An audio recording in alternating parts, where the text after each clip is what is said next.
Corona आया था ना, अभी एक फिर आ रहा है। कोरोना में क्या क्या घटनाएं नहीं घटी, कितना आदमी नहीं मरा, कितनी घटनाएं, कितने जवान जवान आदमी मर गए, ऑक्सीजन की इतनी कमी हो गई, अस्पतालों में ऑक्सीजन नहीं मिली इसके लिए मर गए, कितना आदमी चला गया, कितनी स्थिति, लोग घरों में बंद हो गए। और क्या हो सकता है, ये सब हुआ कि नहीं हुआ? और फिर क्या हुआ मनुष्य के लिए? जब ये खुला तो फिर आदमी में क्या चेंज आया? आदमी की पैसे के प्रति आसक्ति कम हुई, आदमी के दिमाग में बात समझ में आ गई कि पैसे से कुछ नहीं होता है। आदमी के बात समझ में आ गई कि बिल्डिंगें बनाने से कुछ नहीं है, पेड़ लगाओ। कितनों को समझ में आए? जबकि ये कोई ऐसा तो नहीं है कोई इतिहास की घटना हो, ये तो हमारे और आपके सामने हुआ भी साल भर पहले की बात भी नहीं है। बोलो है, और फिर होने वाला है, रोज आ ही रहा है ना। फिर भी मनुष्य को पेड़ लगाने की कितनी चिंता हुई, सरकारों को पेड़ लगाने की कितनी चिंता हुई, हमें पैसे में कुछ नहीं रखा, ये बात कितनी समझ में आई। और आत्मा ही सब कुछ है, वेद ज्ञान ही सब कुछ है, कितने समझ में आया। इसका मतलब समझ गए ना कि बाहर की परिस्थितियां बदलने से कुछ नहीं होता। लोगों को लगता है बाहर सब बदल जाएगा तो हमें आत्मा मिल जाएगा, मिला तो था, सब बदल तो गया था। दिन भर फ्री थे ना, लॉकडाउन में दिन भर फ्री थे, कोई काम नहीं था। बोलो, पूरी तरह निर्वृत्ति थी। ऐसी निर्वृत्ति तो महाराजों को नहीं है आज के समय में जैसी निर्वृत्ति कोरोना में थी। महाराज को नहीं है, अपन को महाराजों से भी ज्यादा निर्वृत्ति हो गई थी कि क्यों कि फोन भी कोई काम का नहीं, किसी से कुछ बात ही नहीं, सभी बंद, खत्म। ख्याल में आया कि नहीं आया? इतनी ज्यादा निर्वृत्ति होने पे आपको और हमें सम्यक दर्शन होना चाहिए ना, फिर हम सबको होना चाहिए ना। अब तो बस खत्म क्यों नहीं हुआ? क्यों आत्मा की प्यास नहीं जगी? क्यों आत्मा के प्रति अनुभव की बात नहीं आई? क्यों नहीं हुआ?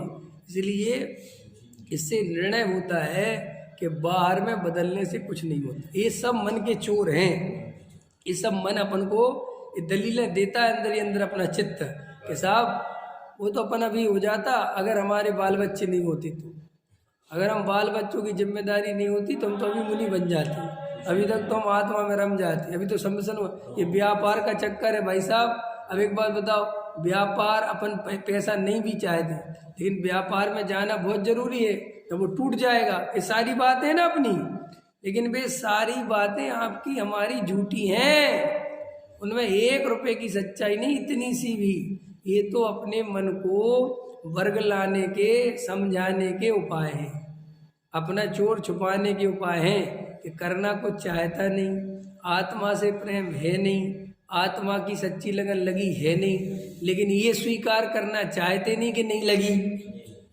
इसलिए बस मैं तो बहुत चाहता हूँ, अरे पंडित जी मेरे को कुछ नहीं है, बस अपन को तो सच पूछो तो बस आत्मा ही चाहिए। ये सब बातें झूठ हैं, ढोंग है, ढोंग। और इसी ढोंग धतूरे को शाबाशी देने वाले मिल जाते। नहीं नहीं, तुम आत्मार्थी हो, तुम मुमुक्षु हो, अरे भैया आत्मा की बात सुन तो रहे हो। तो उसको लगता है कि ठीक है, मैं भी कह रहा हूँ और ये भी शाबाशी दे रहे तो बात ठीक ही होगी। इसलिए तो लोग ये पंडितों के पीछे घूमते हैं, महाराजों के पीछे घूमते हैं, ताकि थोड़ी सी संतुष्टि बनी रहे। आदमी कुछ नहीं करे ये बहुत कठिन है। देखो, मैं कल किसी से बात कह रहा था, सिद्ध भगवान क्या कर रहे हैं बताओ? सिद्ध भगवान क्या करते हैं? हमें और आपको सिद्ध होना है ना, तो सिद्ध भगवान जो कर रहे हैं वो क्या कर रहे हैं?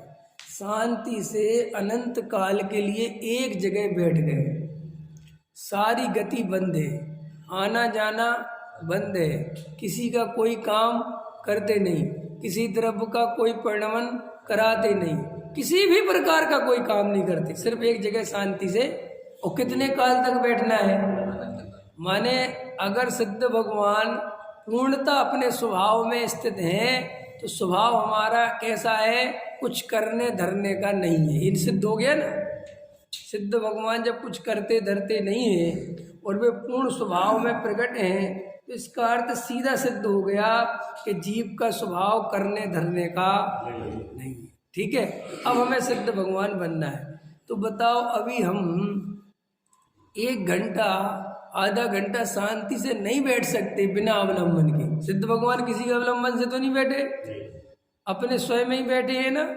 तो हम 1 घंटा भी बिना, या तो जिनवाणी उठा लेंगे या तो किसी का प्रवचन लगा लेंगे, ये तो करते हैं, या मंदिर में आ जाएंगे, पूजा करने लग जाएंगे, स्तुति पढ़ने लग जाएंगे, भक्ति करने लग जाएंगे। इनमें से कुछ भी सिद्ध भगवान कर रहे हैं क्या? अगर वे कुछ भी नहीं कर रहे हैं इसका मतलब ये करने लायक नहीं है, ठीक है। और वे अपने स्वरूप में स्थिर शांति से बैठे, इसका मतलब मुझे भी आधा घंटा 1 घंटा शांति से बैठना चाहिए, और हम नहीं बैठ पाते। अब अरविंद जी प्रश्न ये कि हम बैठ क्यों नहीं पाते? क्योंकि हमें करने की इतनी आदत है, इतनी आज से नहीं है, अनादिकाल से तड़पड़ाते हैं। 1 इंद्री 2 इंद्री से तड़पड़ा रहे हैं, तड़पड़ा कुछ करूं। शक्ति नहीं थी ना, और जैसे यहाँ शक्ति मिली करूं, जैसे होता है ना, गरीब आदमी से थोड़ा बड़ा आदमी बनता है, बड़ा मकान बनवाऊंगा, ये करवाऊंगा, वो करवाऊंगा, ये करवाऊंगा, ये सब करना करते तो और शांति से बैठने की सामर्थ्य नहीं हो। स्वरूप कह रहा है, आत्मा कह रहा है कि शांति से बैठोगे तो आत्मा मिले, और वो हम उसके, और हम धर्म के नाम पर न जाने कितने उपाय करते हैं, कितने उपाय। प्रवचन सुनते काहे के लिए सुनते पता ना? ये हम जो प्रवचन सुनते हैं अरविंद जी, काहे के लिए सुनते? प्रश्न करो मन में, काहे के लिए सुनते हैं प्रवचन? क्या कारण है बताओ? प्रवचन सुनते ना, पर काहे के लिए सुनते जैन साहब प्रवचन? मंदिर में पूजा काहे के लिए करते हैं? काहे के लिए करते हैं? सुख शांति के लिए नहीं, आत्मा के लिए करते हैं ना साहब, कि आत्मा सुख शांति मिलेगा। और ये बात आपको भी पता है कि 100% निर्णय है कि आत्मा तो आत्मा में जाने से मिलता है, ये बात पता है कि नहीं? तो फिर धोखा किसको दे रहे? अपने को दे रहे। तो ये धोखा दे क्यों रहे हम? ये धोखा इसलिए दे रहे हैं कि तुम जब कुछ नहीं करते तुम्हारी आत्मा कचोटती है, फिर तुम कुछ ही नहीं कर रहे। देखो सवेरे लोग पूजा पाठ में जा रहे हैं, तुम घर में बैठे हो, तो वो आत्मा कचोटती है मन ही मन। सवेरे स्वाध्याय में जा रहे, तुम घर में बैठे रजाई में, तो वो उसको घबराहट सी होती है, घरे में कुछ नहीं कर रहा है। मैं ऐसा नहीं हूँ मैं नरक चला जाऊँ, वो सवेरे स्वर्ग में पहुंच जाए, तो वो भागता है मंदिर। अब अपन को समझ कहोगे नहीं सब ऐसा हमारे साथ नहीं, अरे अंदर देखना ये ऐसा ही है। तुमसे मैं कहूँ मत आया करो सुबह जाके सो, तो तुम्हें अंदर ही अंदर भय लगने लगे, ऐसे कैसे? जबकि मन सोने का करता है, अंदर समझ में आया ना। लेकिन अब करे क्या? एक पाप लग जाएगा, ये तो कोई आलस में जीवन चला जाएगा, प्रमाद में जीवन चला जाएगा। जबकि प्रमाद है क्या? प्रमाद किसे कहते बताना? प्रमाद की परिभाषा क्या है आपको पता है? प्रमाद किसे कहते? ये प्रमत्त गुण स्थान और अप्रमत्त गुण स्थान पढ़े है ना, पहले से 6वां तक प्रमत्त और उसके बाद अप्रमत्त। तो ये प्रमत्त माने संस्कृत में इसे प्रमत्त कहते हैं और हिंदी में से प्रमाद कहते हैं। प्रमाद माने अपने स्वरूप में नहीं जाना, इसका नाम प्रमाद है। ख्याल में आया कि नहीं आया? और अपने स्वरूप में चले जाना, इसका नाम अप्रमाद है। अब मजेदार बात है कि हम मंदिर में भी आके प्रमादी थे, स्वाध्याय में भी प्रमादी थे, समझ गए ना, पूजा पाठ में भी प्रमादी। क्यों प्रमादी क्यों थे? अरे जब मुनिराज प्रमादी है, 28 गुरुओं का पालन कर रहे हैं, जब वो 6वें गुण स्थान में है उनको प्रमादी कह रहे हैं, तो भैया हम तो यहाँ पे स्वरूप की ओर जा ही नहीं रहे, सिर्फ बाहर में धमाधम करने में लगे हैं। तो मैं पुरुषार्थी कैसे हो गया? ख्याल में आया कि नहीं आया? इसको लोगों ने पुरुषार्थ समझ लिया है। ये पुरुषार्थ नहीं है, ये तो प्रमाद है। लेकिन वो घर में पड़े रहने वाला प्रमाद भेद देता है। वो क्यों देता है? कि सब आते हैं ना, अंतर समझ में आएगा। अब जैसे कोरोना में कोई नहीं आ रहा था, सबरे मंदिर बंद थे ना, तो सब अपने आप घर में शांति से रहने लगे थे। फिर किसी से कहो तुम्हें डर नहीं लग रहा मंदिर के दर्शन? अरे अब कुछ हो ही नहीं रहा, अब सभी नहीं जा रहे, हम क्या अकेले थोड़ी है? नहीं समझ में आया? पहले जैनियों ने बहुत हल्ला मचाया कोरोना में, मंदिर खुलवा के रहेंगे, चोरी चोरी जाएंगे, चुप चुप के जाएंगे, समझ गए ना।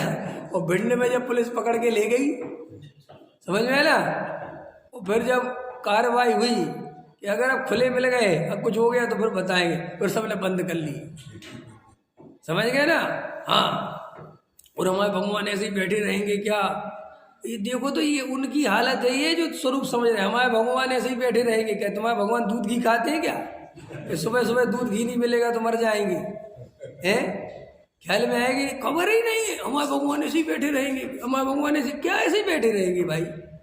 या कोई इनको वो चावल खाते क्या तुम्हारे? वो ये जो नहीं चढ़े आज 2-3-4 दिन नहीं चढ़े तो कुछ परेशान हो जाएंगे। लोग भाषा दो कैसी बोलते, बताओ भगवान ऐसे ही बैठे रहे? कैसे बैठे रह गए भाई? भगवान तुम्हारे भरोसे बैठे, कुछ खबर नहीं है ना? फिर 2-3-4-6 दिन हल्ला बचाया, खूब हल्ला बचाया। 15 दिन हम भगवान के बिना नहीं रह सकते, सरकार से करेंगे।